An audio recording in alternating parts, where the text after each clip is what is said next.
my name is Brian Harper. I'm the executive director and the founder of Artaxis. And so I just wanted to thank everyone for being here. We really appreciate it. And it's great to see everyone here as we celebrate Gerald's beautiful exhibition, Speaking with Precision. As you know, Gerald is our inaugural Artaxis plus the Color Network Curatorial Fellow. And when we brainstormed this idea more than a year ago, we couldn't have imagined a better inaugural fellow. Gerald has been diligent and steadfast in her determination to make this show a success. And each of the artists in the exhibition are phenomenal in their own right, but the collection of them together in this exhibition blew me away the first time I saw it. So on behalf of Artaxis and the Color Network, I wanted to say a big congratulations to you, Gerald, for curating this really powerful exhibition. So I think we should start with just a round of applause for Gerald for putting together this great show. So. Thank you, guys. So I also want to thank Angelique Viscarando-Laboy for being an awesome curatorial mentor to Gerald. Angelique went above and beyond and did much more than we asked of her. So I'd like to thank Angelique. We also want to thank Studio Potter and Jill Foote-Hutton and Magdalene Dykstra for working with Gerald to realize her article about the exhibition, which came out earlier this month in Studio Potter and is linked in the sidebar navigation when you go to the exhibition.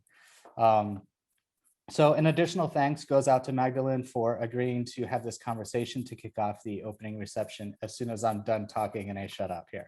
I also want to thank the members of the Artaxis board and the Color Network for their help with all of the behind the scenes work that needs to take place with these kinds of events. A lot of those sort of behind the scenes things are sort of go unrecognized. So I just wanted to take a moment and recognize all the work that kind of happens behind the scenes. And in particular, I'd like to extend an extra thank you to Adam Chow, who was engaged from the very early brainstorming sessions all the way to the launch of the exhibition. Artaxis and the Color Network are both really fortunate to have Adam working within our organizations. And Adam also made a considerable donation that helped financially support the Curatorial Fellowship. So I just want to send out a big thank you to Adam. And lastly, I want to thank all the artists who are included in the exhibition, as well as the most critical piece in the success of this endeavor, which is Gerald Brown. It's been a real pleasure working with you, Gerald, getting to know you better. And I'm very much looking forward to working with you throughout the upcoming events that are happening during the show, as well as working with you into the future. So thank you for everything, Gerald.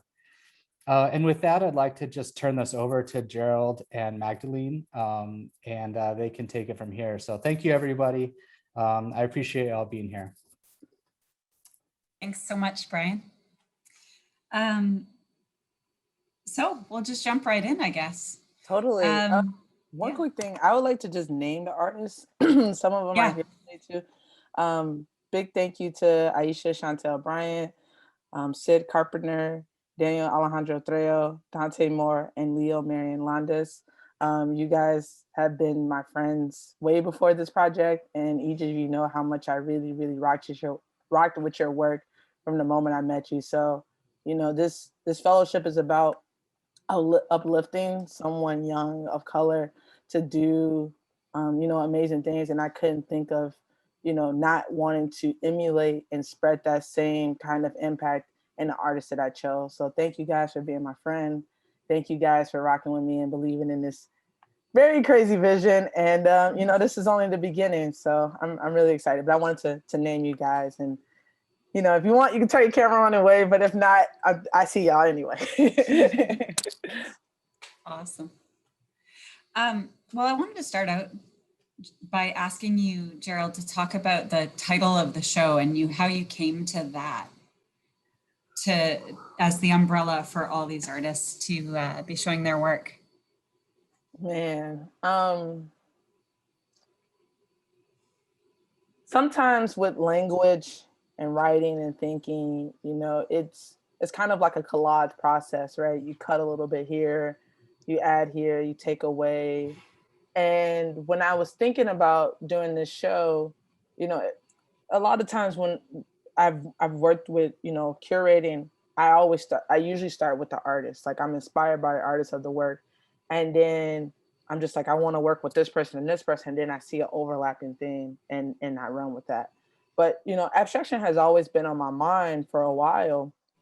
You know, for many of you, you know, some of my studio work and a lot of it includes different forms of abstraction, both in ceramics and outside of that. And, you know, I was talking with a mentor of mine and I was describing what this show would mean, what I was seeing with this group of artists and what I wanted to talk about. And, you know, through that kind of collage process, I started to talk about power and being very selective. And then they were pushing back, like, how can you be selective with something that feels so broad or something that feels so intangible? And, you know, it started to plant seeds or really water seeds that were already inside of me about what abstraction does for me and what I see it does for other artists of color. You know, there's a certain level of assumption of how, you know, artists of color have to compose themselves both in resistance to outside effects, but also with just trying to figure out how to make in a material. You know, how do you wield your own voice through something that is actually not you talking? Mm-hmm. And I think that within that, there's a great level of selectivity, though it might not be perceived. And within that process, you know, I started to really, I don't know, get a little giddy about how nuanced artists get in general, but particularly artists that work in ceramics and abstraction. You know, there's little small, it's almost like if you see National Treasure or like the Da Vinci Code movie, it's like there's little hidden secrets and symbols that are reoccurring throughout this entire scene that add to this larger puzzle or this larger idea that, you know, you can follow along on and maybe take away different aspects of what the intended path was created, or it brings something new in your life. But everything is highly considered, you know. And I think that was what's most important to me about this title, is that there's sometimes either willfully or you know, unconsciously, there's a level of thought that artists of color are not considerate with everything we do, and not just because in resistance, just because we care. You know, we want to be the best. We want to strive for greatness. And so why wouldn't we have a level of precision and accuracy with everything we do? And I think abstraction becomes such a beautiful bridge to not being hindered by anything, not being hindered by white supremacy, misogyny, you know, and especially when you combine it with clay, where it's like, it just wants to be like, ooh, touch me here, touch me there, you know, like move me in this direction. Like, oh, you're angry, let's do this. You know, it wants to work with you, right? So like, there's a certain level of connection that I really, connection and I don't know, like almost like an assassin, right? Like you're focused on your target and you don't miss, you know. And I think that that's what I wanted to evoke with the title of the show. So it started off with this one thing, and then as I started to think more deeply about it, it bloomed into what is now considered to me, you know, implementing precision. Yeah, it's really interesting because, I mean, abstraction can be so vague, right? But it can also hit at or pull at strings that more realistic portrayals are too blunt to pull at, right? There are subtleties that can be achieved with abstraction. We started talking after Nsika about our mutual interest in abstraction, and particularly as a powerful language for artists of color. Could you talk a little bit about why you are drawn to abstraction as a tool, a powerful tool for artists of color? Yeah, this comes from personal experience. I don't know how to describe this without, you know, kind of bringing in my own practice. But, you know, initially when I started working with clay, I was very drawn to making busts, and particularly self-portrait busts. You know, there was in kind of thinking through, you know, Greek style specifically, that, you know, kind of figurative style where it's kind of stoic, but there's a level of presence there, or a subtle kind of emotion communicated between, you know, heroism and tragedy and things of that nature. And as I started to, grapple with academia rewarding, figurative work, rewarding, this level of unapologetic, well, not unapologetic, but this level of undeniable, that's the word, the undeniable expertise, like there's a clear demonstration of skill that you cannot take away from somebody when they're able to atomically represent the human body. And so, there was, beyond what other people were saying, I just liked it because I liked getting to know myself more, getting to know my face, my body, and merging it with this historical aesthetic. I was like, boom, boom, this is working for me.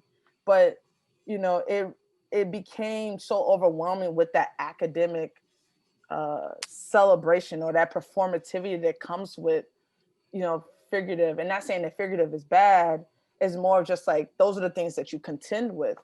And, I made a choice. I was like, well, I remember talking to my high school art teacher and I was like, well, I just want to, make art and honor Black people. That's really all I care about, really, And so when I started to reflect on that idealism, I started getting also acquainted with pinching and coiling, and it started reminding me of making fruits, calabash gourds or things of that sort, which, spin me off into a new direction about what is now for me called Descendants of Strange Fruit. But that all came from an idea of honoring a person, honoring a Black person, through figurative work. How can I talk about the complexities of our identity, the beauties and the trials and tribulations? How can I talk about things that have just an everyday nature to it that has nothing to do with, overcoming battles, right? Like it just it's all and nothing at the same time. Is yes and no, is high and low, right? Like how can I demonstrate that? And then also like, how can I do that in a nature where it's both reflected in the way I do it? Because does Eurocentric figurative work honor that idea that I'm talking about? Is that undermining that thing? Or can I develop my own language or speak to other African processes or other indigenous processes that is more hand in hand with that methodology or that conceptual idea that I'm talking about? So I know I'm digging really deep, but like to go back to what you're saying, like abstraction became a way for me to answer something that figurative wasn't doing for me at the time. And I say that now, several years after graduating, that, I'm considering even going back to making some figurative work in conjunction with this, because I think that nothing ever should be black and white, like yes or no. But I really think that abstraction just became a way for me to be my own person without having to contend with minimum outside restrictions, right? Like without having to contend with a language that wasn't designed by me and oftentimes designed against me. Like how could I contend with, things of that nature that are inherently destructive to who I am, right? So I really love being able to use abstraction in that way. And I think each artist has embodied that kind of real life experience, that lived experience, whether it's directly, acutely translatable to, a person of color experience or not. They embody that experience and are reflective of that interior space to now be able to develop their own voice, their own language. It just kind of flows through naturally without having to, almost have friction against some other external medium. You mentioned earlier at one point after you were making busts in earlier in your artistic career that is a Eurocentric art history and history of form really the best way to honor a Black person. And then later on you shifted to talking about feeling the freedom in engaging with abstract language in your more recent work, feeling the freedom to make without as much of a sort of penetrating gaze, or I'm just going to say Eurocentric gaze. Yeah. And we talked a little while ago about the idea of interiority and how, I mean, nothing is either all or nothing, right? But we talked about the idea that sometimes realistic portrayals sort of attempt to bear the soul, bear the experience of the person being portrayed without preserving anything of who the artist who is making the portrayal, or without preserving any interiority of the person being portrayed. And I wonder if you could expand a little bit on that, on your ideas around interiority and how that connects to abstraction. Repeat that last part of that question. Yeah, so how does abstraction help to preserve the interiority of the artist of color? Yeah, so abstraction to me is like, it becomes almost like a window into who the person is, you know? Like when you think of like what dreams and fears and joys look like, how are you able to accurately distill down into that? You know, sometimes it doesn't look like just drawing a smiley face, right? It doesn't, I mean, it could, but it doesn't have to look like that. Sometimes it looks like, you know, like I like in Syd's stuff, like she starts to depict different agricultural foods, you know, or homes and things like that. So there's a level of like connection between an item that is describing a more deeper emotion rather than just like make it a translatable like A to B situation. Mm-hmm. And through that, you can kind of not just know and maybe consume that this is a joy that someone experienced or a fear or a concern. You feel it, right? You are almost attracted and connected to what they're talking about in a different way than just trying to be like checking a box, you know? Yeah. Like it's not about just like immediately absorbing what somebody is putting down and then saying like, okay, I got that. You know, he was saying he was in pain, you know, it's because, you know, even emotions are not that nuanced and like cut and dry. And so I think abstraction lends itself to being more honest about how we really feel about things, how we feel about ourselves, how we feel about our world. And also it lends itself to being more, I don't want to say objective, but more, because objective is not the right word at all. It's like more of taking survey about somebody's observations of our environment. You can feel a type of way and articulate what you think and how you operate within an environment, right? Like, you know, if we're talking about gentrification or we're talking about, you know, homophobia, we're talking about anything that is being adequately depicted in the environment, you can respond to that and document what's going on in that space, but it becomes more about the nuances that are embedded in those observations rather than just extracting something out of, which is kind of funny because I think abstraction is about extracting something like kind of, but anyway, like I think that it's more about what, not just, you know, sometimes like there's a way in which there's a level of tokenism and a level of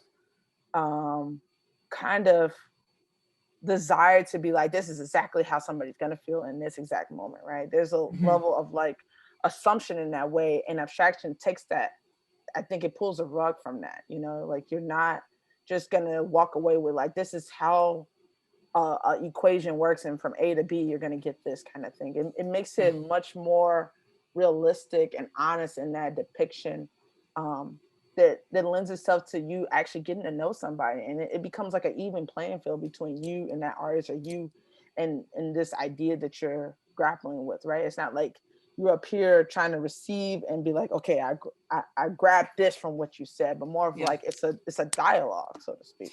Yeah. I mean, what I get from what you've said is abstraction allows us to entertain a little bit more nuance in the emotions being portrayed or the honoring that is being attempted.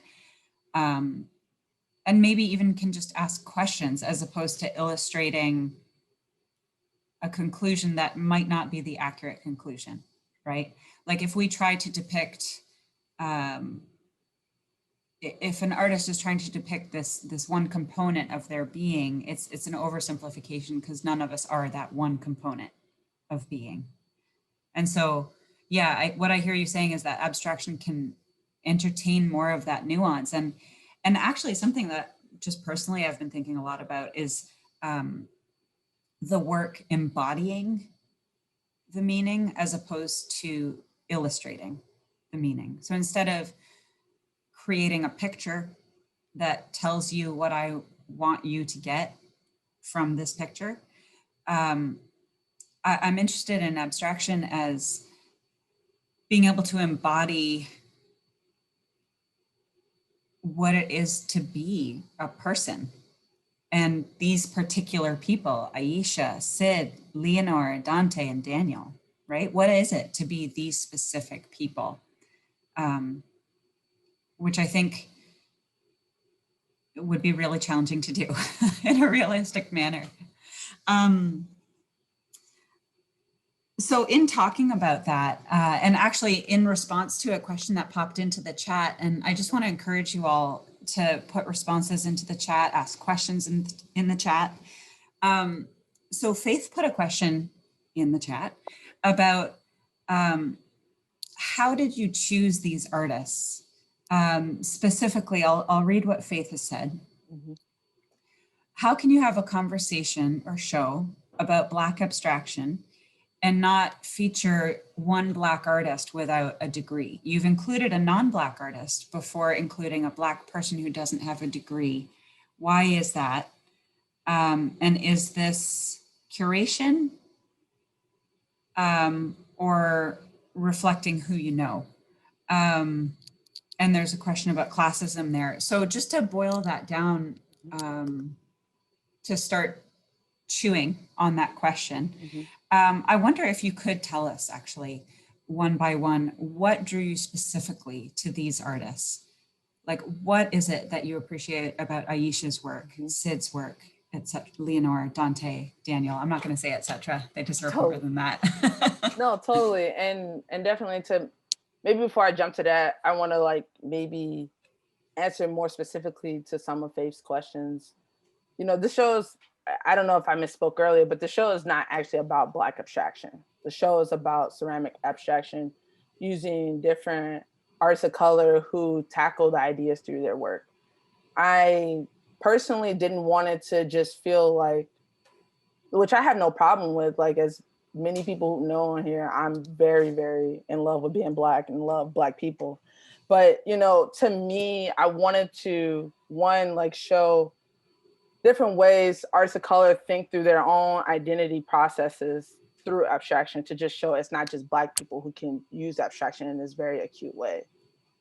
I also wanted to use different people with different kinds of experiential levels. So definitely wanted to think through gender, wanted to think through queerness, wanted to think through people who are nation born versus have, you know, different family who live in other parts of the globe or different cultural ties. Like I want to think through imperialism, think through all these different things that are woven into the academic art world, because it's not just enough to just say, oh, people of color, and not try to create, again, nuances within that understanding.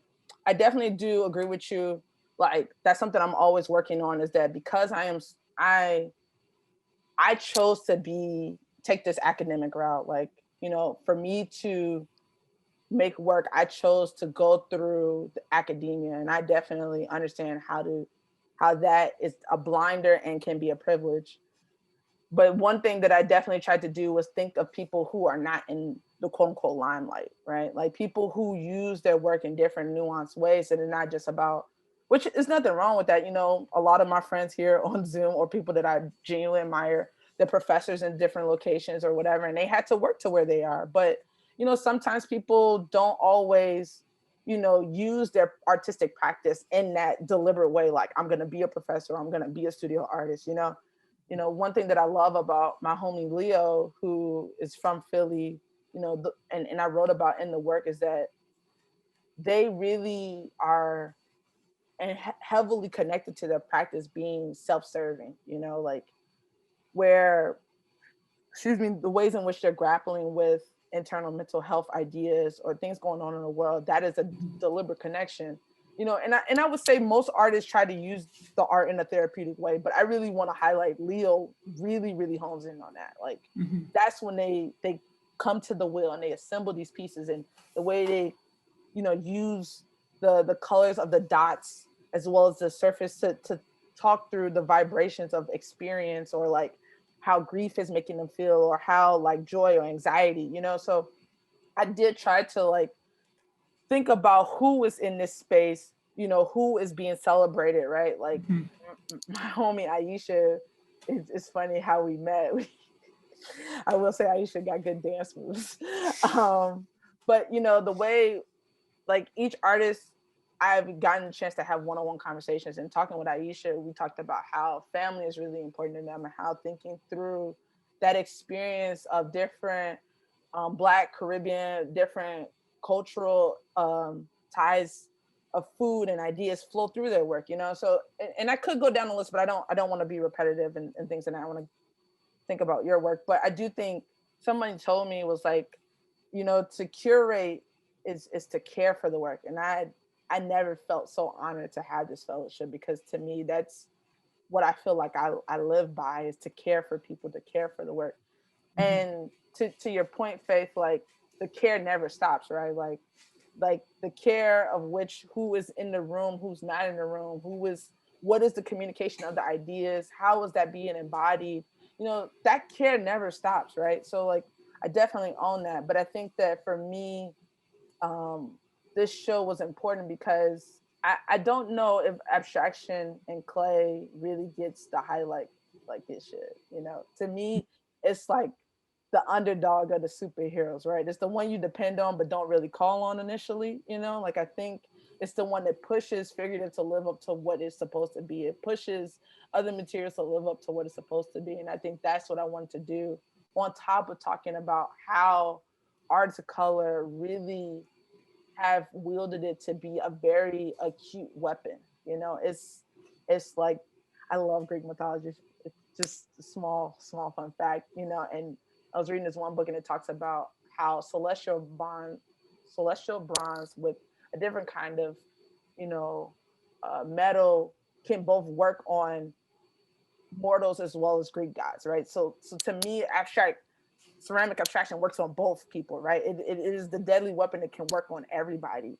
And I think that as I grow further and think about my own practice and think about the other people I'm connected to, I'm always want to think about how abstraction is not also something new, you know, like people all across the globe, you know, have used abstraction forever, right? Like, I mean, when we think about the people who, let's call it, stole from Africa, right? Like, and stole like inspiration and stole ideas from African mass to make abstract works, like that was way ahead of this time, right? So like, you know, I think that you know, abstraction to me is not just about a revival of an idea, but it's like the constant regeneration of this idea, the fact that it's infection and always kind of will live on throughout time.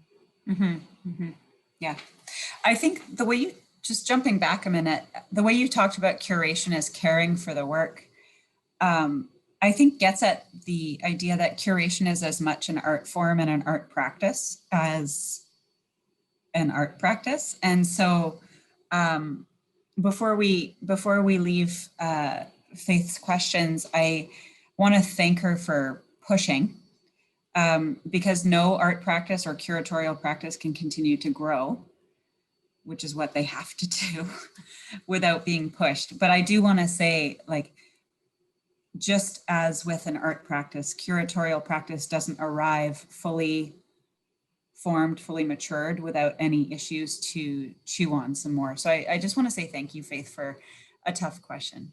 Totally. And I wanted to just maybe add to that, like, one of the craziest, well, not craziest, but one of the, I would just say, unexpected highlights, you know, about this process has been working with people both at Studio Potter, but also like Angelique, because, and I think Angelique, I saw her jump in, but you know, Angelique is always talking about me being, hey, what's up?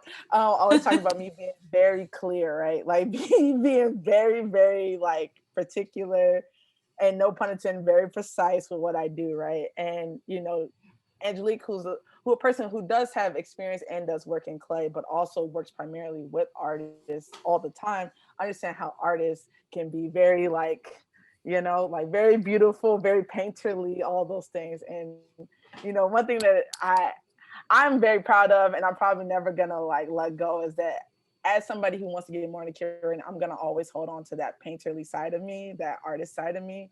You know, I'm gonna want to refine my writing so I can be as clear as possible and do those things. But you know, I think that that's what I love about, you know, the different hats that I hold, is that I can bring something new to the table that maybe a lot of curators aren't thinking about, because the way they have come to understand working in their own field or coming to or carving their own path, you know, they're seeing it from one perspective versus me. I'm trying to play both sides, right? I'm trying to be the player and the coach, right? Like I'm trying to like be the person who is both bringing the team together, but also playing on the team in some aspect. So I think that that is also a part of that challenge of what I think Faith is asking about, is that sometimes people, when they're on the curating side, you know, that connection to the art making isn't always as strong, because you know, sometimes people don't always get to dabble in both sides, and sometimes artists don't always get to, in my opinion, be trusting of like doing something of this magnitude, because we're supposed to just be the player, right? Like I think that for me, I want to encourage, you know, more galleries and museums, whoever, to like give artists a chance to say like, we're already thinkers, right? That's why we make work, right? So we already think about concepts and ideas, you know, empowering artists to give them an opportunity to curate or give them an opportunity to bring stuff together. One, I think that would, you know, cut back on curators having to run around after us, because we would know the stress of like what it means, like what they had to put up with. But then also, you know, I think that that will change the landscape of what kind of exhibitions are out there, because it's not just one type of sort of demographic, and not demographic in terms of race and class and gender, but also one demographic of people who are thinking, that are curating the shows. Yeah, absolutely. Absolutely. I was wondering, I was hoping we could shine a more focused light on each of the artists and talk about each one of them. Do you want to share a minute? We could do. Do you want to share your screen? I think Brian gave us that privilege. He gave us the keys. Yeah. Okay. Yeah, I would love to, if you're able to share your screen, I would love to start with Aisha Chantal Bryant's work, and maybe you could tell us a little bit about how you perceive. Yeah. Yeah, we've got your screen. Yeah, I would love to hear you talk a little bit about how you see Aisha using abstraction. Okay. All right. How can I describe it? All right. Can I make an addendum? Sure. Can we start with Syd? Not because sure. in any way I'm prioritizing Syd, but I think it would make more sense about how to explain what I think about, because I think Syd was actually the first person that I kind of mentally started with the show. And then I'll jump back to Aisha, and then we can go in order, or you could just tell me what we're doing. No, you take us through as, actually that could be a nice way to see how, to sort of experience how this show was brought to life, right? Just going in order of who you picked up. So yeah, for many people who do not know, Syd is an awesome human being. I mean, Yinka is on the call, so Yinka can definitely probably be in the comments gushing about how much we adore Syd. And I mean, to me, one of the people who, in my opinion, has revolutionized ceramic abstraction. You know, somebody who's been doing it for a long time and is constantly not only pushing herself, but redefining what does it mean to kind of be present in your work and actively challenging and pushing back against maybe older ideas. Like how do you just not just stick with the same lane, but how do you create multiple threads in that one lane? So to me, you know, the way I've curated a show or how I've kind of organized a show post my attraction to each artist was through this idea that I'm calling Jing. For anybody out here who is a fan of Avatar, you may be familiar with this idea. You know, Jing, beyond just that kind of TV reference, you know, it's a very traditional, ancient idea that takes place in East Asia and China that talks about the ideas of how to distribute your energy in battle. So like, how do you advance / attack? How do you retreat / defense? Or how do you preserve? So, you know, third one is just sometimes can be deemed as doing nothing, but it's about preserving and sustaining oneself. And so to me, Syd kind of represents this idea. Oh, wait, before I get into that, the way Jing applies to the show is like, rather than methods of battle, is actually methods of communication. So each artist implements a different kind of, say, energy technique that is either advancing or defending what they're saying, you know, protecting or sustaining who they are. And, you know, for me, Syd kind of does this idea where it's kind of, you know, thinking about how her identity impacts the way she moves in the world, you know, or how, or more so how the world impacts the way she identifies and is emphasized with who she is. So for example, you know, Syd is a gardener, is really into planting and being, you know, a caregiver of the earth.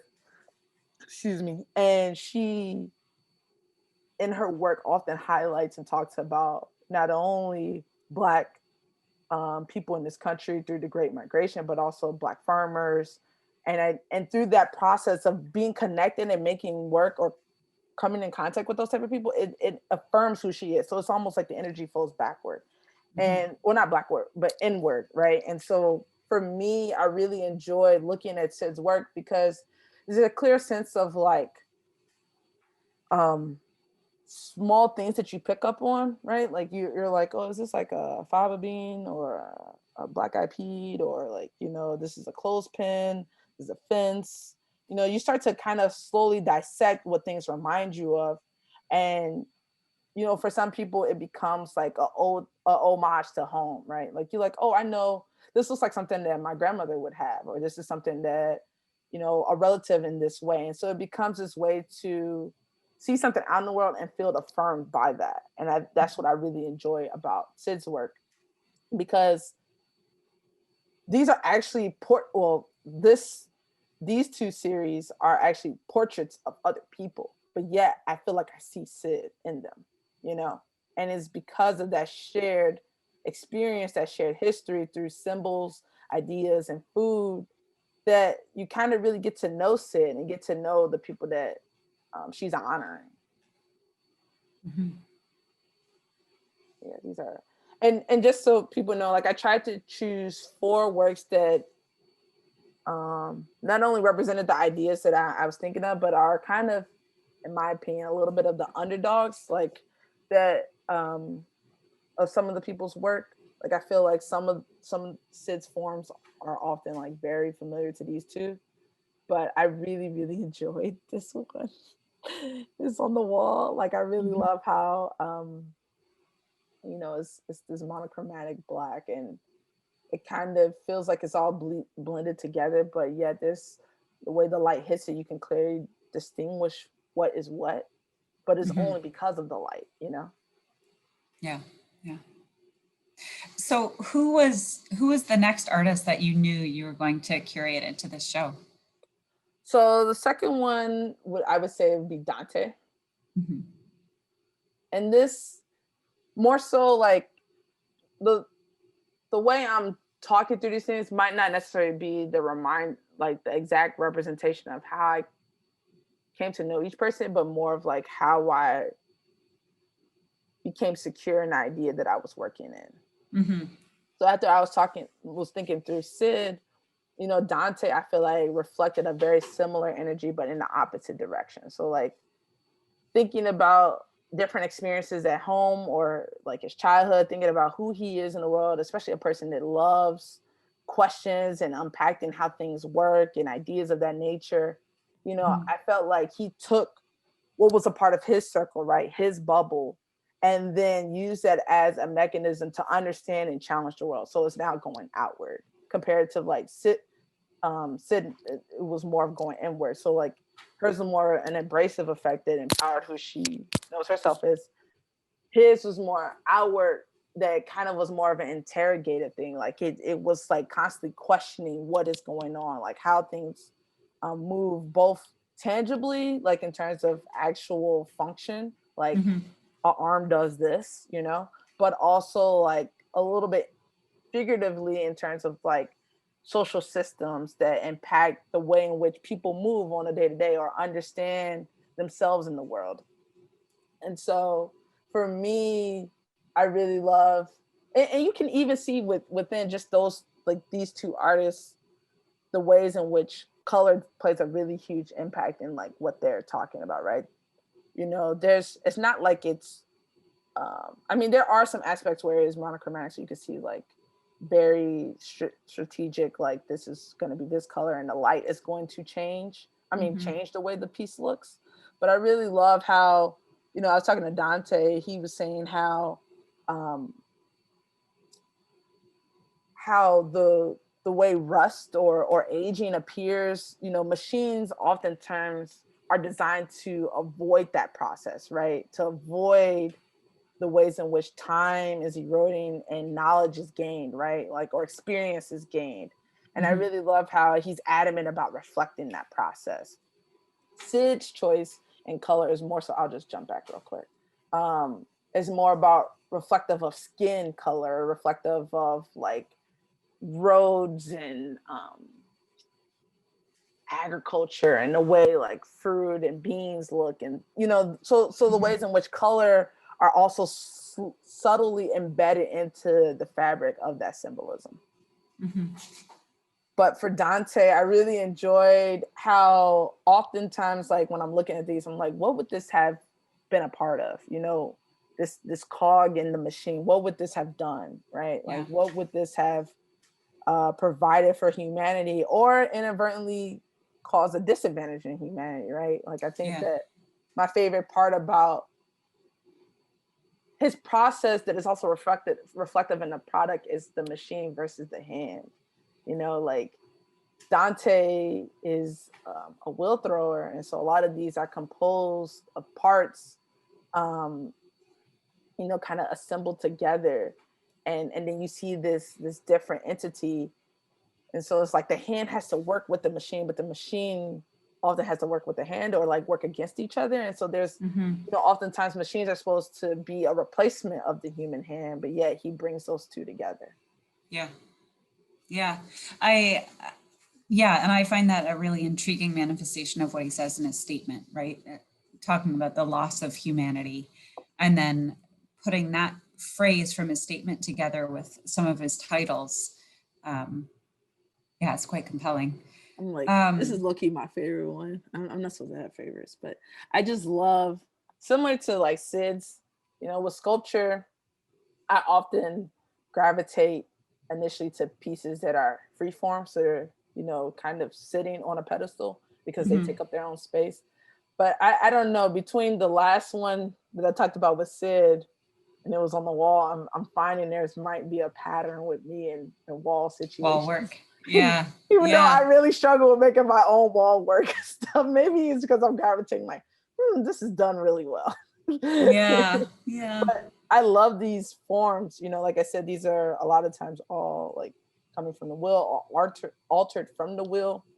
And they feel like snapshots of like some kind of process in a machine or designed to do something that we may or may not understand or know it readily, right? So there's like a lot of imagination required when you're seeing the works themselves. Yeah. Speaking of wheel work, this is a bit of an oblique transition, but Aisha's work often features if not wheel made work. I think actually she's slip casting a lot of her work, but at least reference to that tradition, the vessel tradition, and how that is used as an image to reference French porcelain work. Yeah. Yeah, so again, you try not to have no favorites, right? Like, I love this piece. This is like, I have my notes open anyway, because I knew we were gonna like get into some stuff. Like, I love this piece. When I was talking on the phone with Aisha, I like lost my mind when we started kind of like dissecting and coming to terms with some of the ideas we're kind of like, I was picking up on, that she was speaking on. And one thing that I really, really enjoyed was when Aisha was telling me about their like really, really deep love for making, well, research, but also like making things atomically correct, like similar to, you know, figurative stuff, but, you know, speaking directly to, you know, French, you know, finery kind of works, things that you would see at the Smithsonian museums, or even when they were speaking about how, you know, different things that were like standard tradition or protocol within like the different Caribbean cultural household, like what needs to be served with what and what needs to be present, you know, and that kind of connection between needing to feel like this is a part of tradition, but also like, why is this imperialistic object obligatory, you know? And so one thing that I really enjoyed was like how they would tell me about how they would make these forms, right? Like more so the white form, and make these atomically, you know, kind of perfect porcelaneous pieces, and then try to infuse or talk about different ideas that were very important to them and their family and different cultural ideas, like while they were at school. And of course, like it wouldn't be read, because what do all clay people do the first time they see a clay object, especially if it's a functional like piece, right? What do? We pick it up, right? You touch it. Matter of fact, I got one right here.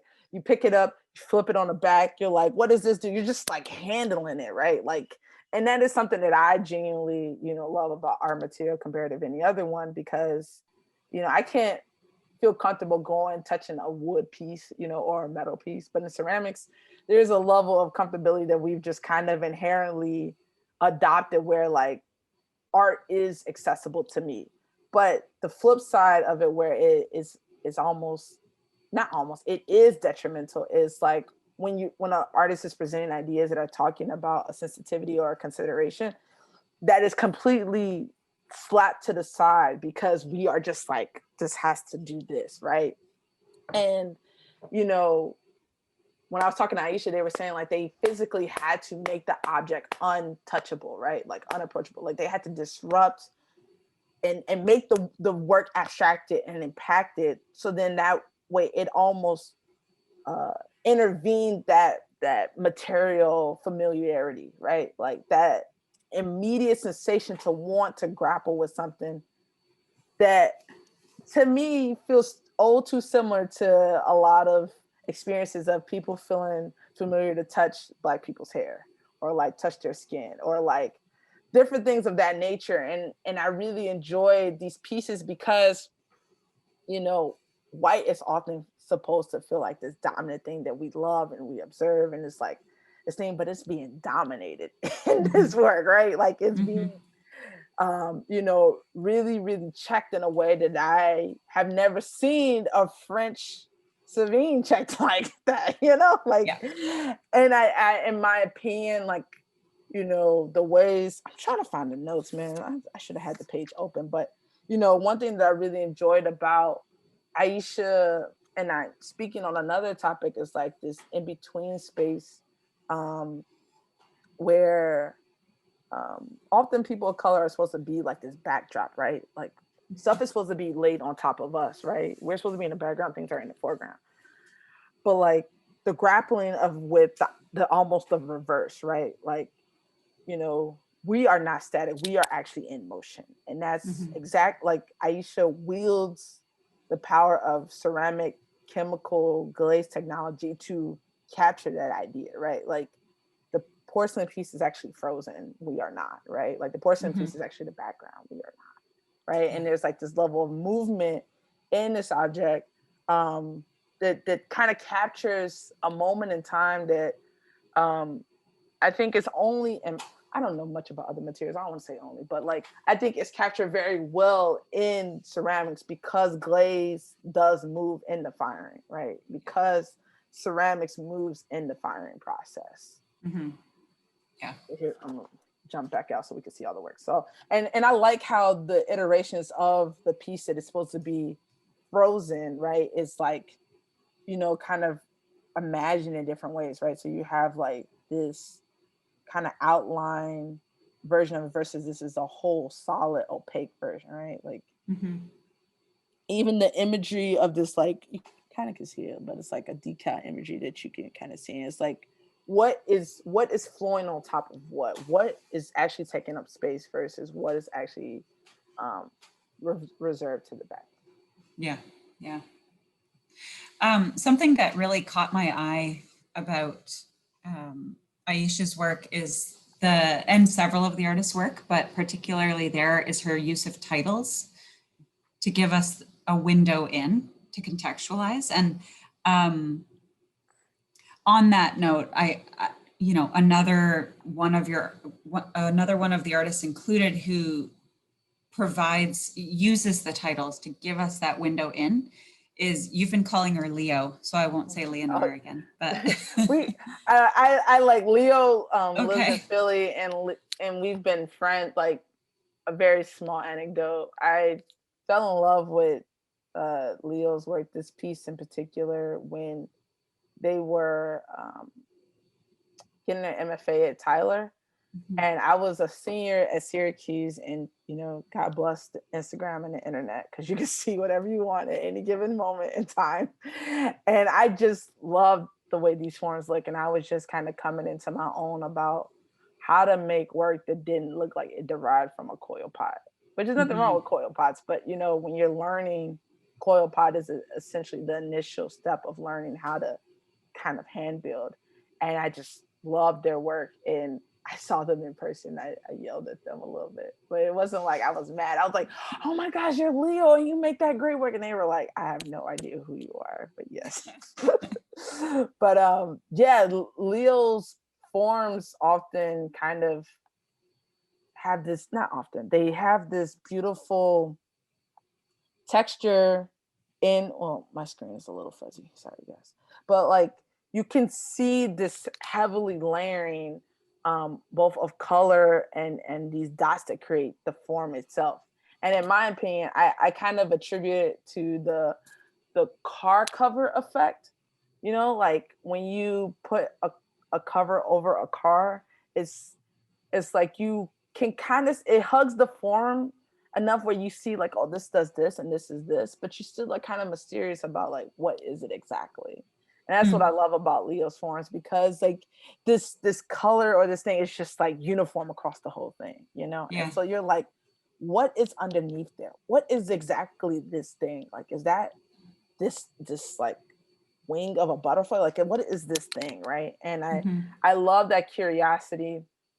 And, you know, to kind of go back to the idea of like the gene situation, like to me, Leo embodies the third option, where it's like, it's all about reserving one's energy, preserving oneself, right? When the outside feels like it's overwhelming and is kind of impeding on your sense of being, how do you protect yourself and hold ground, right? How do you secure yourself in that way?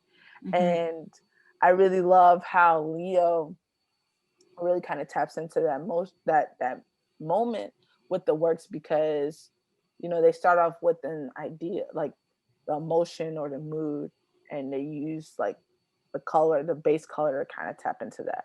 And sometimes they might throw the forms and then come up with it, but a lot of times it's like the color kind of drives the mood, drives the way the work is going to assemble further on. And I really enjoy how, you know, there's a level of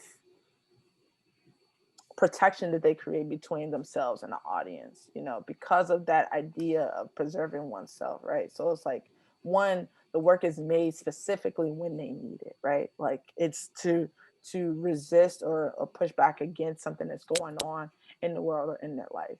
And then also it's like that whole mystery that I talked about with the car cover, is like that also is a barrier between people over consuming or over assuming what Leo is doing. Is supposed to do this or do this or do that, you know, like it's not about performance, it's not about, you know, playing into the hand of what somebody else is thinking or desiring. It's like Leo is driving the boat the entire time, you know, and I really like that they maintain that autonomy. I mean, all the artists do, but particularly in Leo, with this effect of preserving, they maintain that autonomy to almost be like, when you step into this atmosphere, you're stepping into my safe haven, right? And there's a level of respect that needs to be applied with that. And also a level of understanding that you're just not going to get everything that you want all the time, right? Like you might walk away and not understand this. And I really think all the artists embody that, but I really, really love and commend the way Leo is operating this atmosphere, because I know me personally, like my work doesn't always have that adamant nature with it, like that audacious nature, right? Like the way to protect myself is for me, right? And that's what I really, really enjoy about thinking through their work and seeing how they kind of work hand in hand. Particularly this Embody series is really, really cool because, I mean, you can kind of see it more so now, but these are also like little small birds. Yeah. Which is like, that blew me away when I noticed it, you know, like, like what is this thing, you know, this car cover that is consuming or draped across this, what is being hidden, what is being hidden or also protected, what is being preserved away from me, you know, like I really enjoy that. And then also like this combination between this light pastel blue and this orange is like, it's giving me life. Yeah. I think something that is really compelling, particularly about, particularly in Leo's perception piece, the first piece you showed us, was the way that intense surface simultaneously unifies the form, but also kind of, this isn't the right word to use, but distracts the form, diffuses the form a little bit, almost like the stripes on a zebra is meant to cut their outline to make them harder for predators to go for, right? And I think that is just, I'm super intrigued by that, particularly in the context of preserving that interiority, diffusing the form, diffusing the perception of self to the point where she can give you as much as she wants, not as much as you're demanding.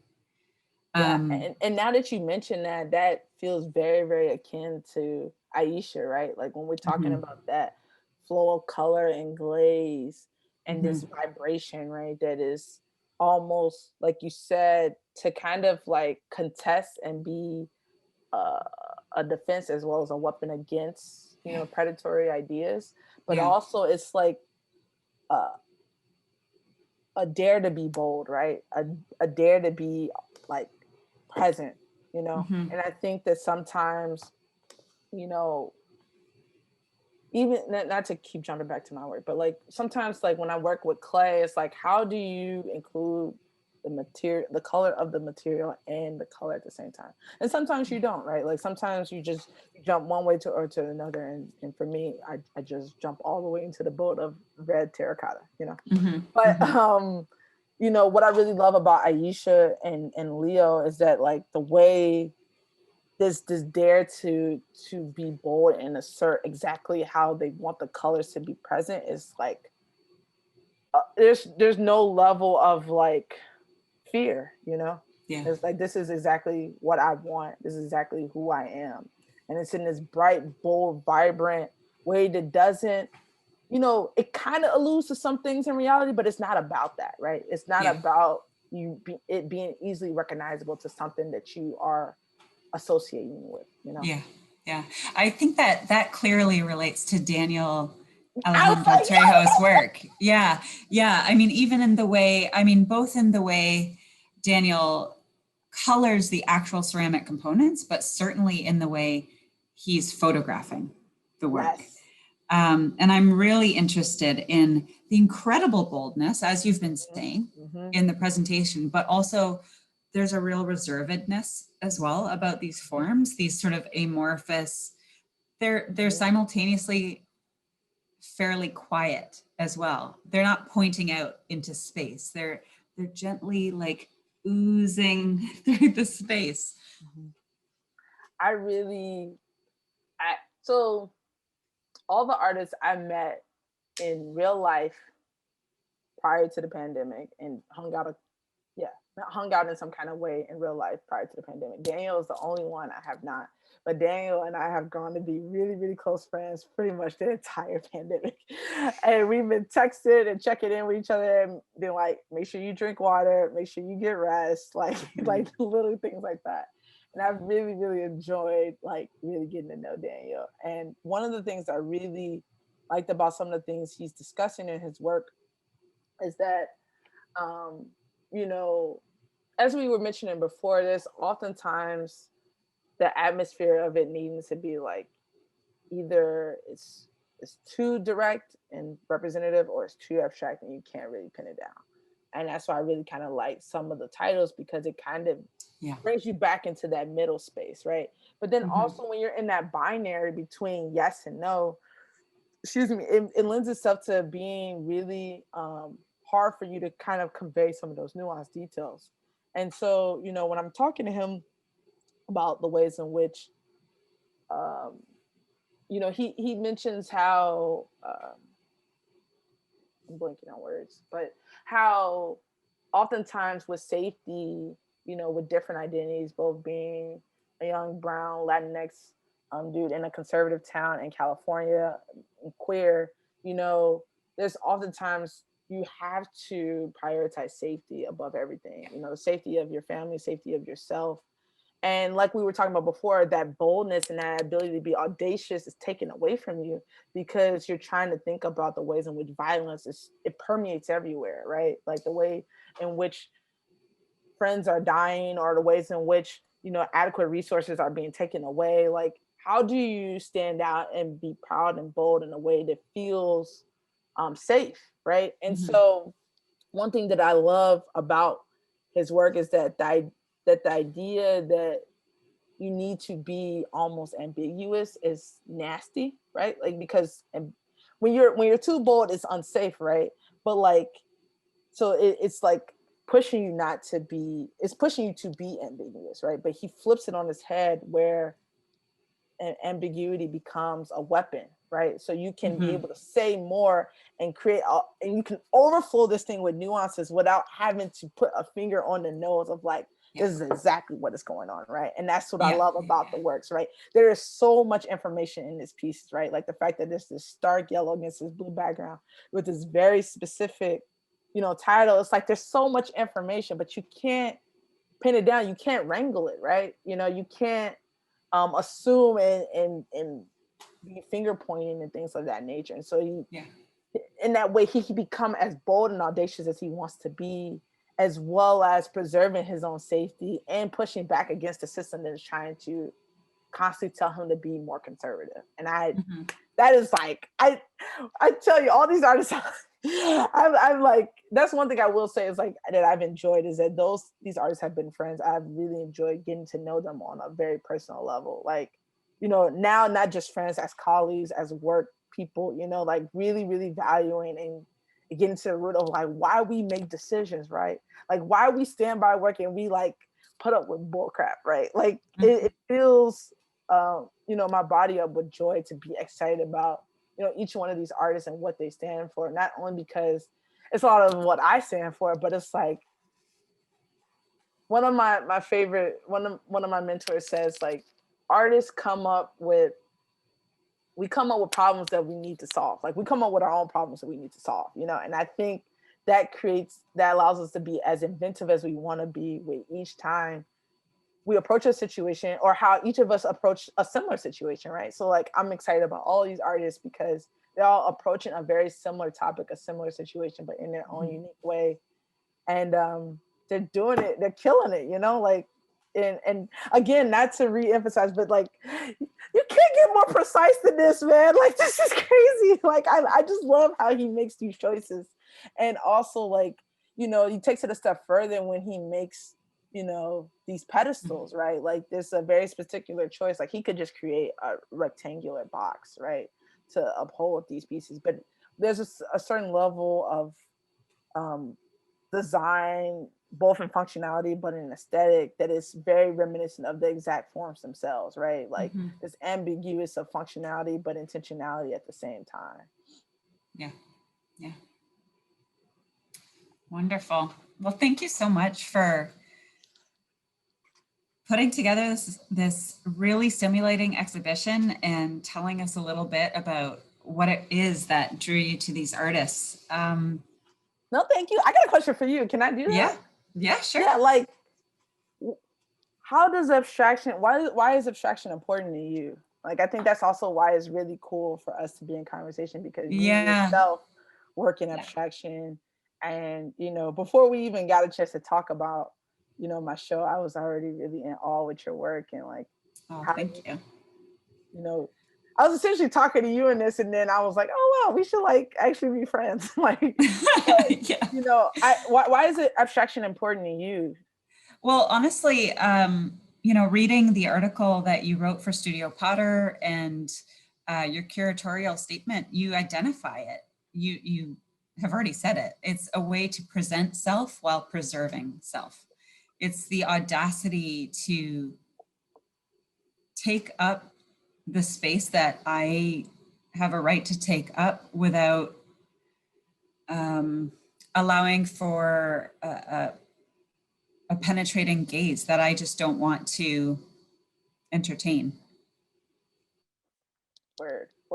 How did you always work in abstraction? Can you hear me? No, actually. Oh. Yeah, I started, I don't know, what do I call it? Like the first movement of my artistic journey was grounded in figurative work. Wow, we always start there. Yeah. I mean, I think there is something about a romance with skill, especially like, I don't know, maybe not just in the beginning of a ceramic journey, but I think there can be a romance with skill, and it is a way to get a pat on the back, right? But I drank that, I was draining that source as long as I could. And then when I knew I had tapped that well, when I knew that there was nothing left for me there, that's when I went to grad school to take time to research and dig into what is under the figure, what is underneath that I could perhaps explore in a different way. So that's what drove me to abstraction. It's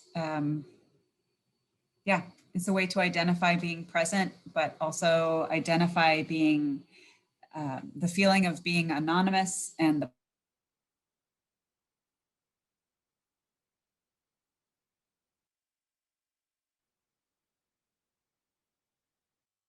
It's all good. I thought mine just timed out. It's all good. We'll wait for Maggie to come back. You timed out a little bit. Oh, sorry, I froze again, didn't I? No, you're all good. Okay. It's Zoom world, you know. Yeah. I don't know where we left off, but.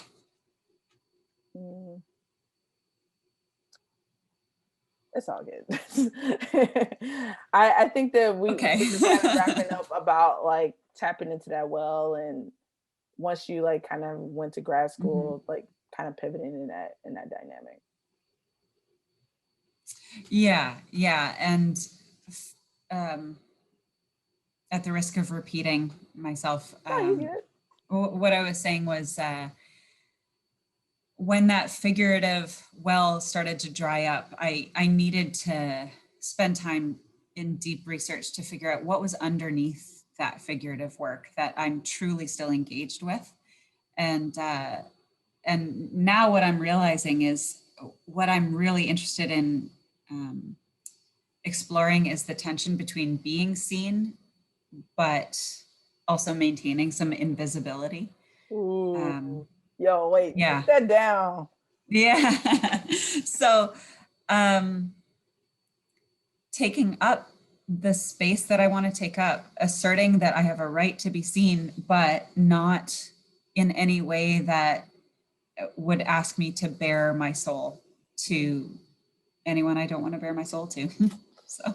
Word, yeah. No, I really rock with that because like you said, you said it right, you drink that, right? Like, wanting to be seen, especially in academia, which I think, goes back to Faith's question about like the ways in which academia cultivates these type of artists, right? Like it trains us to want to like to be addicted to being seen, especially like in spaces where we're not always being validated for ideas, but yet we feel forced to go down that path because either in our home cities or in wherever we are or in our own communities, we don't have access to wanting to, move forward in our practice. And so, we end up getting caught up in drinking from this well that really doesn't serve us. And I think that it starts to feed all these other kinds of ideas that I know a lot of people can probably speak to, which is like, imposter syndrome and like the ways in which, especially like artists of color, like constantly feeling like you're not enough when you're in these spaces and like constantly wanting to, double back or like say like, did I really say that? Was I tripping? Like resisting being gaslit, like all those ideas that kind of are being forced upon you. And I like how you said like you drank from it until you couldn't no more, in a way that is like I understood when I needed to walk away. And I think that that's important because there's nothing wrong again with when you're on that path or on that journey, and also when you're using figurative in that way, or if you're not using figurative that way, like either or, right? But I think that there's always a lot to learn in these sort of respects about how ceramics and clay, both abstraction or not, can often be a facilitation of like you making in that determinant factor between how much you want to be seen or not. Yeah, absolutely. Well, at this point, are there any questions? Yeah, are there any questions or comments from the audience? You could put it in the chat or drop a line, y'all. Yeah, or if you feel comfortable unmuting and yes, I would love to see your question. If you feel comfortable. Yo, Chelsea! Also, there's 2 Chelseas on here. Hey, Chelsea Luster. Also, Chelsea McMaster. I just saw you turn your camera on. Yeah, but anybody have questions or ideas? It could be related to some of the ideas we were talking about with abstraction, but also if you have questions for either Magdalene and I about who we are as people or our practice or things of other nature.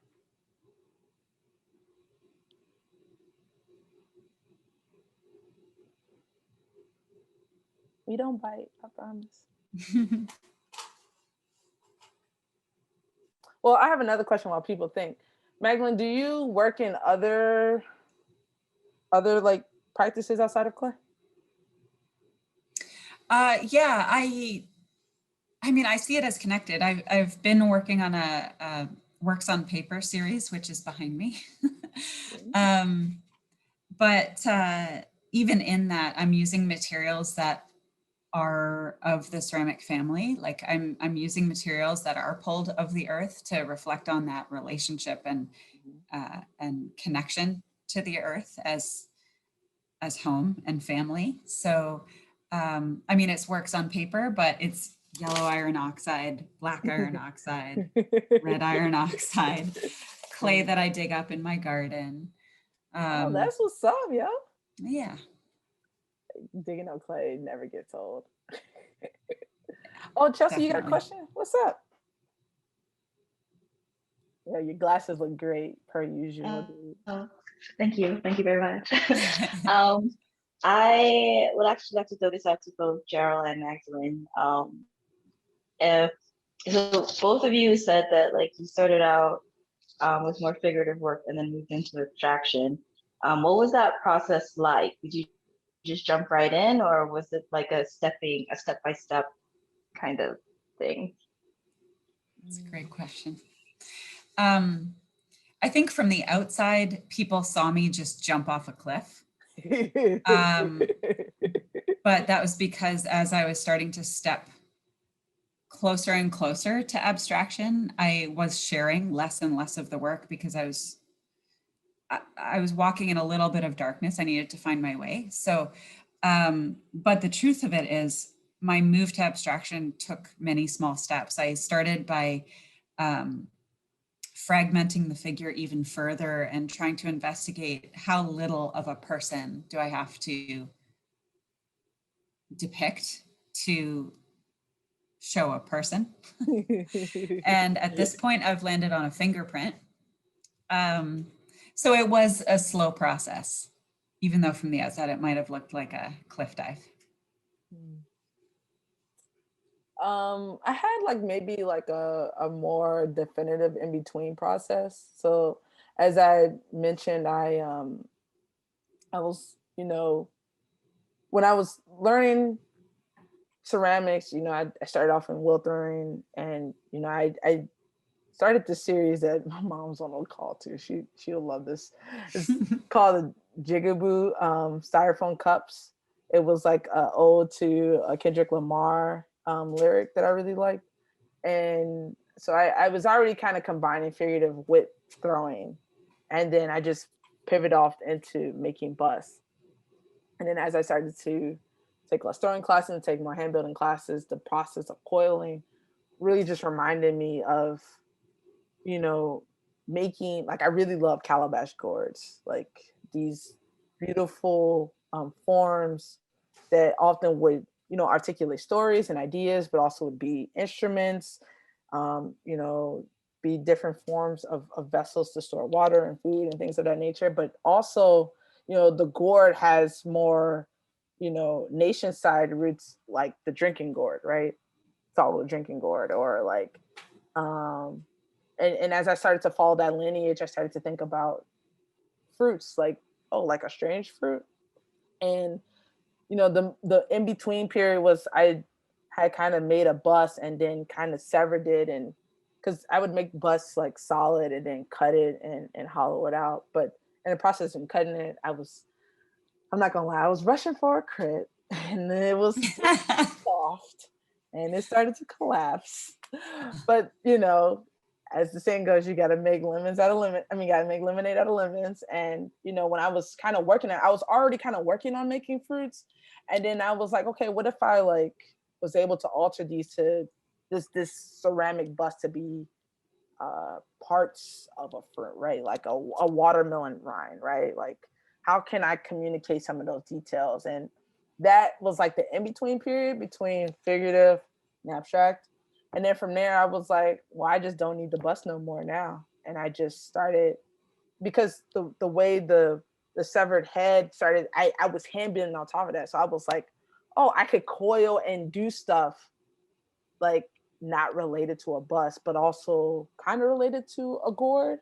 And then that's when I started to move in that direction and started expanding that idea. And then, as you know, Chelsea, we worked with Paul Briggs, the pinch master himself. And, you know, he kind of refined the way, you know, both you and I started to understand what pinching does, right? This meditative practice. So when I was working on busts, it kind of just felt like I was working outside of my body, right? I'm doing something to something else, but like pinching became more of like an incorporation of my own breathing and body and gravity and weight and things of that nature. So I see that as a gradual process too, from outside to, you know, inside.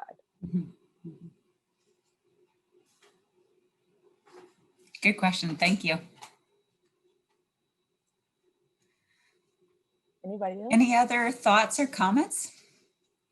Because I got a question for Magdalene, if not. It's a question I've already asked you, but I just think we should do it. We can never get old. What kind of books you reading? What kind of books you like? What am I reading right now? Oh, it's a dry one and it's a long title, which I'll only remember the first few words. It's Lucy Lippard's 6 Years of blah, blah, blah, blah, blah, blah, blah, blah, blah. But it's her sort of collection of resources, I think is the way she presents it, on the dematerialization of art from, I think those 6 years are 66 to 72, if I remember right.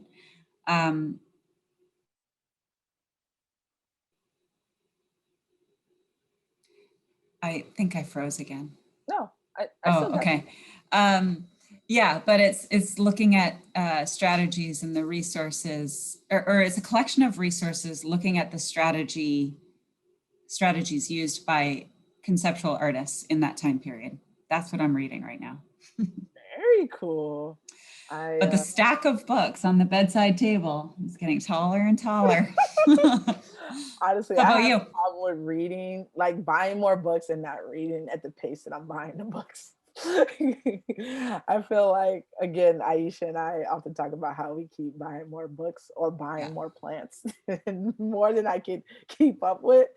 But currently I just finished, like I mentioned earlier, I was reading some Greek mythology. I, as a kid, loved the child series, Percy Jackson and the Olympians, if anybody knows that, is kind of this wild, adventurous roller coaster of, you know, a kid who's a demigod, half mortal. And one of the reasons why I started reading it was, one, I was just reading way too many dense items. I needed something more light. But I also, you know, been really wanting to think more critically about using color in my work, you know. And as a kid, I watched nothing but cartoons, and I read very lighthearted things.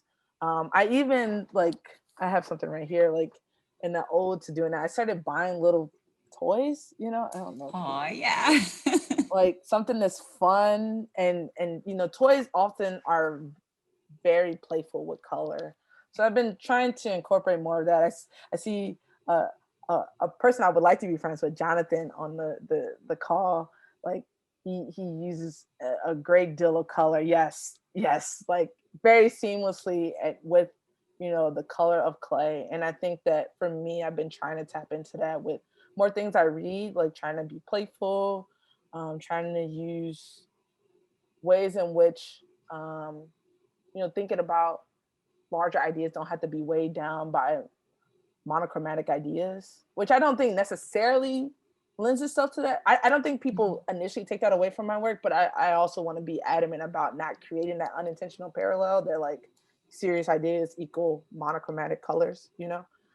But I've been trying to read more playful stuff, right? So I'm rereading now the book Wild Seed by Octavia Butler, one of my favorite books of all time. Nice. Such a good book. She's phenomenal herself. I earlier in the year read Parable of the Sower, and you know, just trying to tap into things that are more fictional and create more imagery in my mind, so I can continuously be more playful. Play is serious business, and so You is know, joy, and so is color. I feel like as you get older, you got to be more intentional about that, because it's so hard to be like her. But yeah, I love to play. I feel like, you know, you should just play as much as you can. I mean, also a good friend, April. I love, if you have not seen April talk or do videos, you should.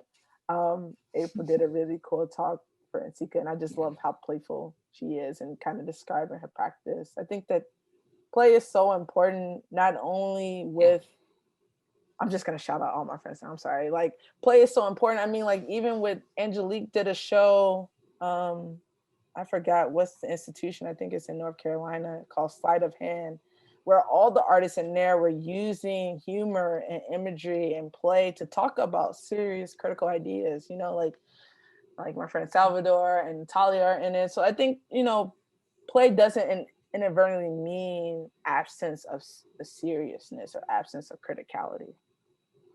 Yeah, absolutely. Any more questions, y'all? I see people are saying comments, so I guess we could just read comments. Yeah, Questions? we could do.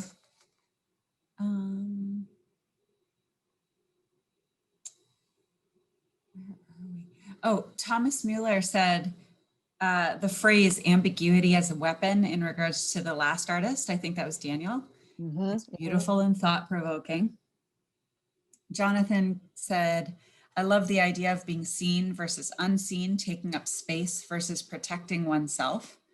It's an enlightening way to think about abstraction is such a poignant way to describe being in this world.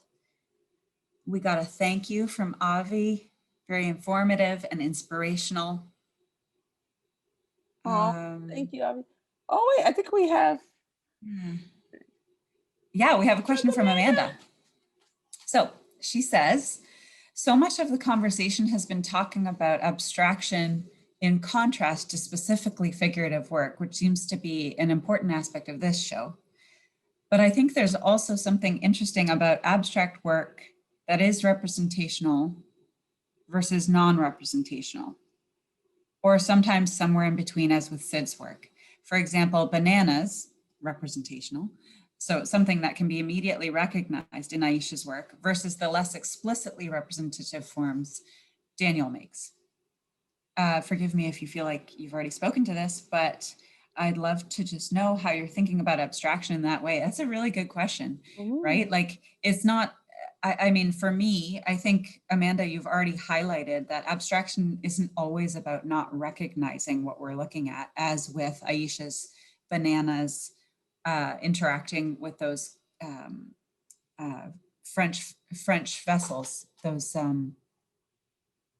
French porcelain works. But I think abstraction can be more subtle, like in terms of what are those standing in for? What would you say, Gerald? Yeah, I definitely don't want the takeaway to be abstract is anti or in kind of in resistance to figurative. Like, I don't think that necessarily is what we're trying to say. I think we often have talked about, and I don't think Amanda is saying this either, but just to like clarify, like, I think abstract and figurative go hand in hand. They work together. I think that there's a lot of, because even in the most, not to get really like philosophical, but even in the most figurative thing, it's an abstraction of what they made, right? Like, it's a representation of a thing. So like, it's, so it can never be the actual thing itself. So I think that both work hand in hand.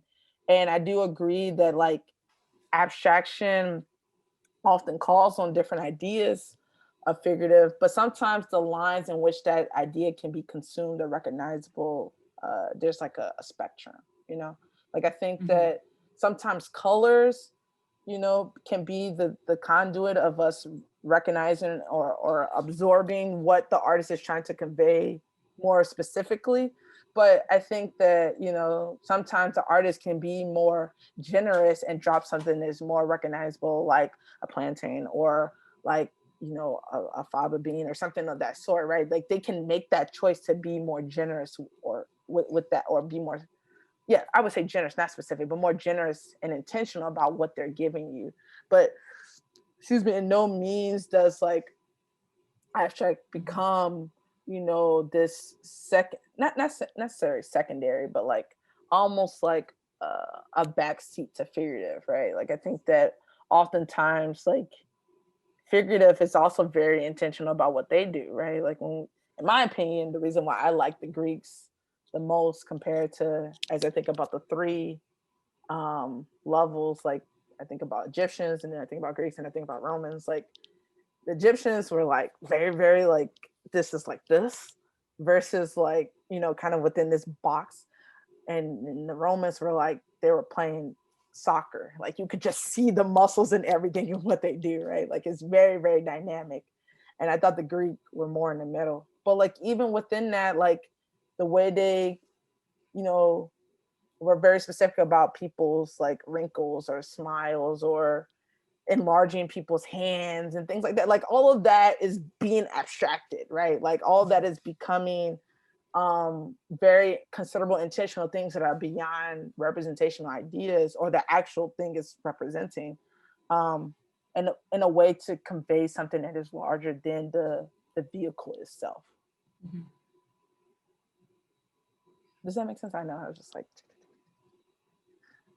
Yeah, I mean, abstraction is, it can be a really wide term, right? Like, what was that piece? Ce n'est pas une pipe. This is not a pipe, but it's a pipe. That's exactly right? what I was thinking it's of earlier. Yeah, abstraction. totally. Right? Marguerite. Yeah. I forgot their last name. Magritte, yeah. It's the person with the apple in the face too, yeah.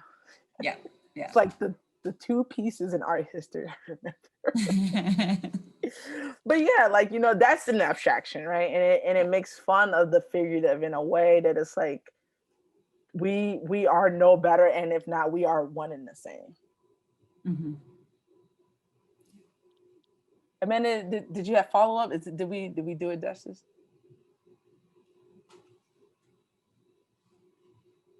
But yeah. But yeah, thank you. I think I have one more question for you, Magdalene. Sure. This is something that I feel like I wouldn't say I struggle with, but like sometimes because things are abstract and they don't have as recognizable things for us to latch onto, sometimes I find difficulty communicating with my family sometimes about what I'm thinking about or like what's going on. Yeah. And oftentimes, especially with my mom, I'm just like, what do you see, Ma? Or like, what's going on? You know, like I'm very open to that because it's not about me being up here thinking about this stuff. It's like, what are we all kind of in conversation with? But how do you grapple with that? How do you like talk to, especially your family? Like, how do you like do that? Yeah. Well, I don't think I've heard the last time my mom will ask me, when am I going to go back to making those figures again? So that's going to be part of my life, you know. But I think it's actually, it depends on the day, but you know, some days I'm grateful for that challenge. Like, how do I talk to my mom about why I am repeatedly pressing my fingerprint onto a piece of paper? How do I talk to basically someone who's uninitiated into the references that I'm pulling on? How do I talk to them in a way that they can actually engage? And I think that it actually kind of helps me to really clarify, what am I really doing here? When you take away the cloak of art speak, when you take away the armor of art historical references and theory and blah, blah, blah. Exactly. What is this really about? And I think that's how I perceive on my better days. That's how I perceive those interactions. Yeah. I feel that. Yeah, I totally agree. I have family who still ask me, so did you just not like bus no more? Or like, you know? But yeah, I think that I try to like always remember where I came from or like who I still am, really, not where I came from. Like I'm not a part of it anymore, but you know, like there was a point in time where art didn't feel like it was for me or felt like I could understand it or tap into this, or even for being very transparent that I was smart, right? Like that I could have something conceptual to offer in this way. And so, you know, I'm always really, really trying to center that idea because it's like, who else is out there that looks like me, thinks like me, or, you know, might not even know that we align in some kind of way that feels like, oh, this work is alienated, or I can't get down with this, or that like you know, things are just beyond that. Like, I feel that, you know, I really enjoy being able to talk to anybody who's willing to sit with me and just kind of discuss what they feel like is going on. Because even like some of the forms that I'm pinching, like I'm thinking about real life experiences. Like I used to tell people, like, I used to have pictures printed out in my studio. I mean, I got to get a new studio, so that's why they're not printed out anymore. But I used to have pictures printed out of like different things that I would reference, you know, like Serena Williams on the court, right? Like the muscular like fluidity that Serena embodies, right? But also like Mamie Till crying, you know, at the funeral of her son who was killed, right? So like what are those kind of contortions or like different fluid marks and you know, geometrical angles and things that we're seeing that are not actually like being represented or that we're not like logging in, right? Like when somebody's crying, what is being registered in their face and how can I pull from that? Or like when Serena is swinging, what are we registering that I can pull from and embody, you know? And like, I just want to get better at that, get better at, you know, extracting some of those kind of sculptural contours and fluid motions that I'm seeing in everyday life in some aspect and bringing them into the work. So then like when people like engage with it, you know, either they see it or they don't see it, but in some way I'm being more specific or I guess precise with that kind of intentionality, you know? Yeah. I'm so struck by the image of Serena Williams sitting right next to Mamie Till on your studio wall. And how do you make work that embodies that entire spectrum? Like that's life's work right there, right? We have a comment from Julia Galloway. Wait, good point. Grappling with abstraction. I have been moving away from abstract, more realism, rendering. And geez, all we seem to be talking more about is skill. Can I just get you to clarify, Julia? Do you mean when you're talking about your work with other folks? I was trying to listen and type at the same time, which is kind of impossible. I just have loved this discussion and the depth in it so much. And I've been moving towards this much more representational work. And my conversations about my work are not as interesting. Yeah, it's hard, eh? I'm bummed. So I was just so, we end up talking about skill all the time, which is fine, you know, but I just loved drinking up the conversation today. And thank you. Thank you. Made me think about it a little bit about how all of my conversations now are geared to like, where's this work going to go rather than like sort of what's happening here. And it's just, I think there's an in-between space though, you know, like we can, I'm very much a metaphorical person, so not excuse me, but please indulge with me, right? Like I'm thinking about when somebody's playing baseball or softball, right? And they're trying to steal second, right? And so they're like halfway running and then they're like, oh, I'm gonna get caught, and they're running back. Or they're like playing chicken with the umpire, right? Like I think that's the space that we're talking about, right? Like playing chicken for second base, right? Oh no, I'm a very slow runner.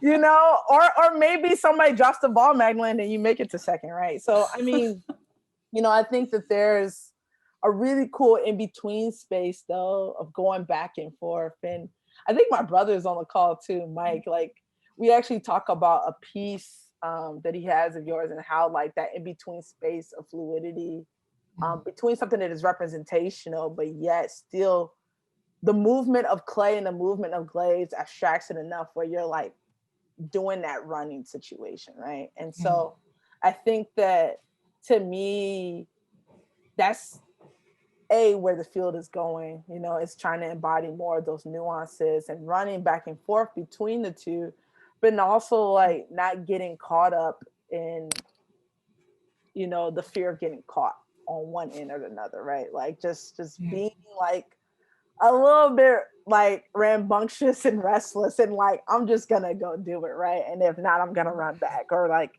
just try not to like, you know, get thrown out, you know? And I think that that's the in-between space that I think works well with a lot of artists right now and that they've been embracing. I feel like some of my really good friends, like the ones in the show, also like Mike, I feel like I've been pulling so much inspiration from you guys about trying to find that middle ground, that idea of running back and forth. Just because, like, to me, there's just so much infinite possibilities, and you don't have to get caught up in choosing, you know, like you could just be like, I'm gonna do a little bit of this and I'm gonna go that, and I'm like, dun, dun, dun, dun, you know. Julia, are you speaking specifically about the endangered project? Mm. Yeah, I've seen that. Yeah, at the Clay. I wonder about not resisting the conversation about skill, but actually taking it and then slowly turning well, I won't say vessel because that's just a little on the nose, but slowly turning the car to me, what I see in the use of your skill in that series is the exercise of love and care for those creatures, and that being the true purpose behind your skill being used for those. And I don't know, I just wonder about those situations, like talking to my mom about why I'm not going to be making those figures anymore, and meeting her where she's at, because that's a thing she knows how to talk about, and just bringing her along around the corner to the other side of the conversation, you know? Mm-hmm. I think there's so much room in a discussion about abstraction. Do you know, like, even just like, there's so much room between first and second base, kind of, you know, or something that's like, you know, it's just like a lot of room in there. And I guess it's just good for me to, you guys are sort of reminding me there might be a little more room out there than I think, I guess is what you know, it's just great to sort of hear you talk about, and room as a maker and room as a viewer too, you know, maybe that also. So most stuff. Thank you so much. I'm sorry I have to run. I'm already late, but it was just great. I just loved every second of it, you guys. Thank you so much for doing this. And I gotta go. No problem. Thank you. Bye, Julia. Thank you. Well, definitely, Magdalene. I think we're wrapping up. Does anybody else have any questions? I would love one more question. So we have a comment from Ricky. Appreciate the thoughts about abstraction, representation, communication, the artist being generous in the work, the idea of the work as an access point or language for relating people and ideas just is a nice perspective. Thank you, Ricky. Thank you so much. Actually, I would love to marinate on these ideas. Maybe, Brian, we can save some of these comments so then I can think some more critically about them. But it's been a huge pleasure to kind of think through this work. To also think about something else that I meant to say earlier was, like, I also chose some of the people in the show because they were my friends, you know, like, not because of anything that feels like favoritism or nepotism in that sort, but more of like, how do you think critically about yourself in a place that feels safe? You know, how do you think critically about community and what you want from the world in a place that feels safe? And I think that that's also why I tried to create a diverse range of people that I could feel safe with, right? Like, and not necessarily safe meaning comfortable, right? Like, because those two are different, but safe meaning that I felt like that my body and my thoughts are going to be handled with care, but also with critique and criticality, you know? And absolutely. You know, I feel like it's been a really, really eye-opening battle to see how language is really important to everybody, but particularly these artists, and to kind of put that on center stage and allow so many people to kind of contest with it, have fun with it, feel affirmed by it, feel resistant to it, you know, question it. You know, I think that's been my biggest idea. Like, though I do identify as an artist and work with curating and community building, I think above all, I want to just be a thinker. I want to be somebody who presents ideas to the table and just kind of asks several friends to come hang out with them. You know, like, what can we learn from this? What can we grapple with? So it's been really, really an amazing journey, and I'm really thankful to everybody who came out. I did say I wanted one more question, so I don't want to wrap up in case Magdalene had one more question though. No. Okay. I didn't want to just like cut you off and be like, well, no. And then you had a question. Okay, cool. No, I'm good. I mean, I think your curatorial approach in this specific project seems to me to have been a way for you to lift up your community, lift up your friends, right? Give them space and light. And I mean, I think that's also, it's related to what you do with clay siblings too, right? And I mean, this is, I guess, a hard thing to do, but I think Natalia's here at NSICA or something, somewhere, she said, you know, there wasn't space, so I made the space, you know? So, and that's, you know, I think that's a little bit of what you're doing, Gerald, with this curatorial project, but also with clay siblings. And I think that's just, it's a note that we can all take, right? If you don't see a space for yourself, go make it, right? Like there are a lot of resources out there. The Color Network is ready and eager to support artists of color. Art Access is so welcoming and happy to collaborate in supporting projects. And you know, who knows what happens if you just cold call someone? Things can happen. Honestly, if you needed a sign, I will tell you, cold call is really the wave. Yeah. It's the wave, bro. Like, not to dip into clay siblings because that is a whole separate lecture for a whole separate time that we're not gonna do. But most of the stuff we do is because we cold call people. Yeah. You know, I mean, what's the worst that happens? They say no. You know, and then you just move on to the next person. So yeah. I definitely recommend that. But also in the spirit of clay siblings, it's just like, just start off with something small, you know, like yeah. I just was like, I kind of like this person's work and I like this person's work and I see this is an idea. Yeah. You know, it was just something very, very tiny. I wasn't gonna be like, well, I'm about to talk about how language is about to revolutionize the world and this and this and this, you know, like it's yeah. It didn't start off like that, you know. I think it starts off with something really tiny. You know, and I think that for anybody, that's also what I want to do. And I don't think I got a chance to work on it, and that's something I want to do in the future, but want to kind of create more space for people feeling comfortable with curating, because in my opinion it's way easier than you think. It's a lot of work, it's very hard, a lot of heavy lifting, but it's honestly one of the most freeing experiences. One, I'm not making it work, somebody else is making it work, but also it's like, you know, I'm really just, I feel like we underestimate how many ideas pass through our mind every day.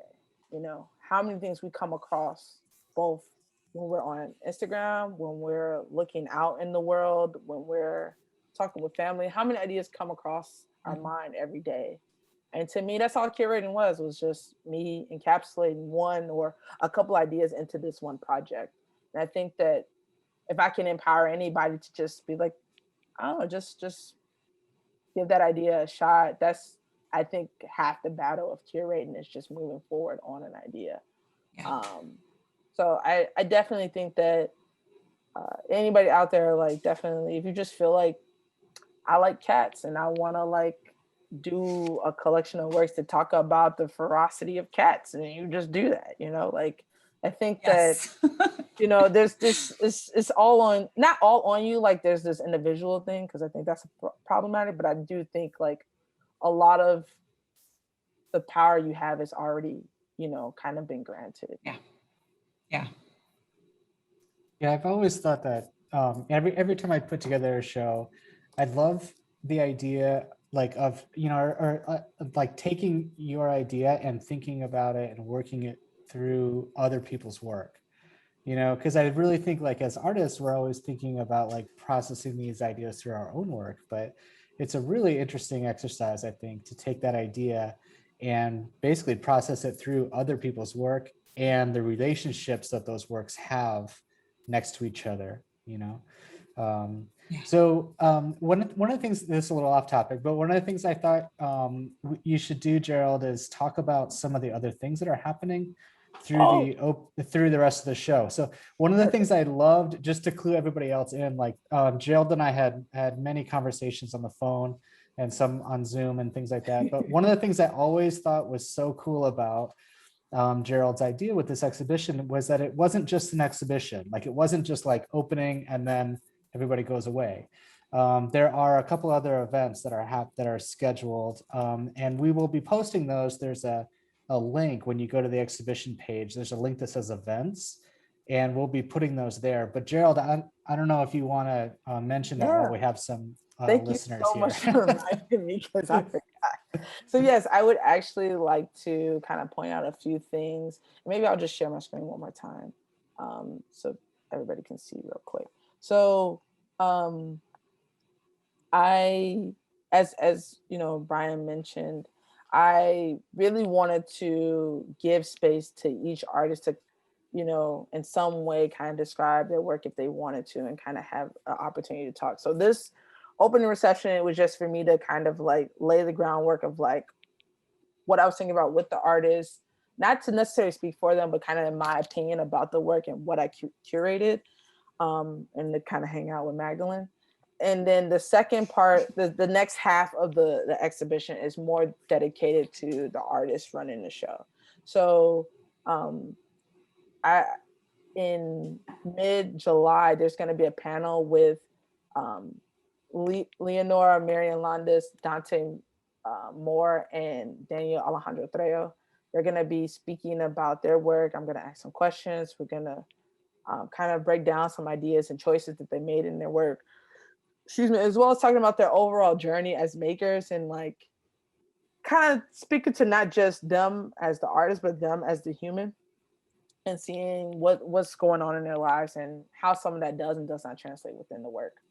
And the second kind of talk is going to be a conversation between Aisha Chantal Bryant, myself, and Aisha Patton, who is a local organizer in Atlanta, who's doing a lot of work with both like different community spaces in the city, as well as like the Black Lives Matter chapter of Atlanta. They really are a phenomenal thinker, as well as like just person who likes to think through critical ideas. And I'm thinking about using that panel as a open door to kind of taking some of these kind of nuanced, more specific ideas that we're talking about in clay and abstraction, and bringing them out to talking about identity, gender, politics, and the panel is called Making Space for Us, and is in conjunction with a local bookstore in Philadelphia called Harriet's, that does really, really great, phenomenal work. So I really excited for both conversations. I also want to show you where you can find these things. So very similar to today's, there will be a link when it's get close to the panel, kind of like this situation. But then also there's like this little fun bar that has a couple different things on it. So you go to events, and my screen is loading. You'll be able to find a lot of the different talks that are coming up, such as these, as well as I would like to kind of remind everyone, I did a little small article in Studio Potter that is available to be read free. You don't need a subscription. Just click this link and this will pop up. As well as another kind of like expansive writing that I'm talking about that I kind of spoke on today. So definitely check out all the different opportunities and options. You can also just email me if you had questions but didn't want to say it out loud. I'm also open to that, but yes. But yeah, thank you so much, everyone. It's been a joy to be here, kind of like just hang out with everyone and kind of talk through these ideas. Big thank you to Brian for creating this entire virtual exhibition. I don't know how we did it, but we did it.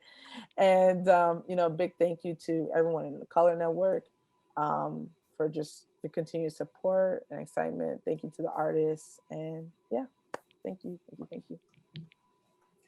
Thank you to Gerald too. I think maybe now is a good time to give a round of applause to Gerald for this exhibition.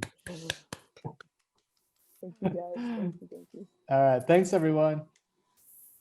Have a good one. Thank you all.